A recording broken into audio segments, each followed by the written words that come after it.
Hey, what's up YouTube? Welcome back to another video here. This is Renan and you're watching Stock It Wise. We have company here in the room. I am at the in the coffee room of the company, and here is the master technician, Hi, Pants. engineer, and jig master, Ricky the Steamboat. Okay, so as just the like the title says, okay, I'll have to tweak this video a little bit. Just like the title says, if you wanna save on your next trip, better be it a holiday for a few weeks or a month or 2 months, month and a half. Like the first thing you should do if you want to save on your next trip is don't take the trip. If you're broke, if you're as poor as a rat, don't take it, because you want to take the trip when you have the extra money. Otherwise, you'll just be staying put in one place, and that's the reason why it took us so long, like 7 years, almost 7 years before we take this trip. We busted our ass working two jobs. I used to work 72 hours a week, and original plan was for me to go back to Australia in 2020 at the end of summer. So set myself up in Australia, and then by summer, by summer in Australia, that will be December here in Canada, and they're gonna follow me to Australia. But it didn't pan out as planned because of, obviously, because of COVID. And so here we are. We're gonna take a first trip overseas. So, like I said, if you're broke, don't take the trip, because you'll end up with so many regrets, because you'll stay in one place most of the time, and you always think about when you go back here to Canada or to wherever place you came from. You'll be thinking about paying off the debt that you incurred while you were on holiday. And then second is to save you some heartache, a lot of pain and misery, is prepare all your travel documents, because I've heard the story of a family here, an immigrant family here in Canada, here in the town where I currently reside, where they forgot to check the validity of their PR card. So they were able to board their plane or their trip.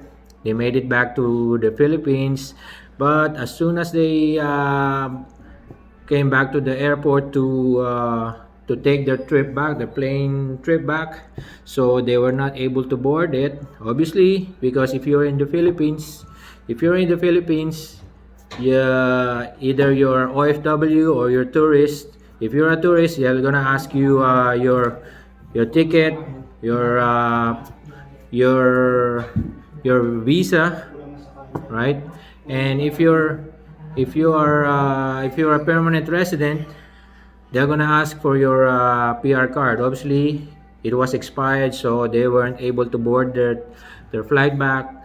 So now their misery is compounded, because they'll have to rebook their flight, their tickets, and they'll have to wait for the next PR card whenever the Canadian immigration would be able to send it to them in the Philippines. That will take some time. Okay, so that's the second one. Just prepare all your documents. If you're not a Canadian citizen, you don't have a Canadian passport, you're gonna need a visa to travel to most countries, especially the Philippines. Is only like, also like developing countries would allow, like, but apart from that, since Philippines, if you're a Philippine passport holder, you're ASEAN countries, you're allowed to stay like in Singapore, Thailand, Indonesia, Malaysia, Vietnam, Laos. So you're allowed to a visa free travel for, I think, maximum of 7 days. So after that, you'll have to secure your your visa to stay there for much longer. All right, and then what else? So I don't want to ruffle someone's feather here. So the thing that we did, I normally would like to take control of my travels. So I book it myself, from every leg that of our trip.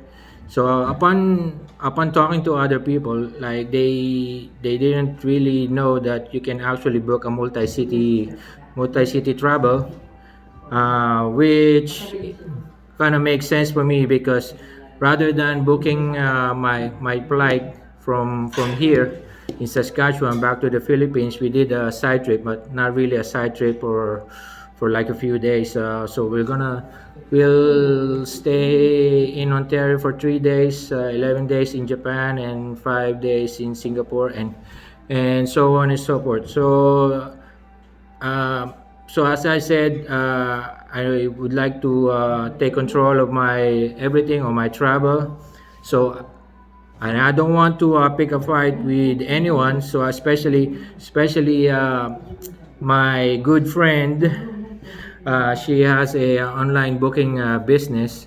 So if you normally book your tickets, or your flight or your travels with a booking agent, or ticketing company, well, continue to do that. I mean, there's nothing wrong with that, but I just would like to be able to do it for much cheaper. Because remember, those booking agents, they get their commissions, or their their side hustle pays them if they book a much higher. If the better would be for them is if they have their sale is higher, right? So if they gave you a ticket which is more worth 2,500, so they'll get more commission for that. So for us, it's 7,200 for four of us. 7,200. That will be five major cities, three countries, excluding, of course, Canada. Again, I don't want to ruffle someone's feather here. Now I'm not here to pick a fight. If you are booking or comfortable booking with booking agent, or someone books tickets, or tours, or cruises, or whatnot, continue doing so. But for me, I just want to do it by myself. It's more cheaper, right? Again, thank you so much. I'll see you again next time. And don't forget to subscribe and click the like button if you find my the things that I'm saying here relevant for you. All right. So I'll see you again tomorrow. Bye bye.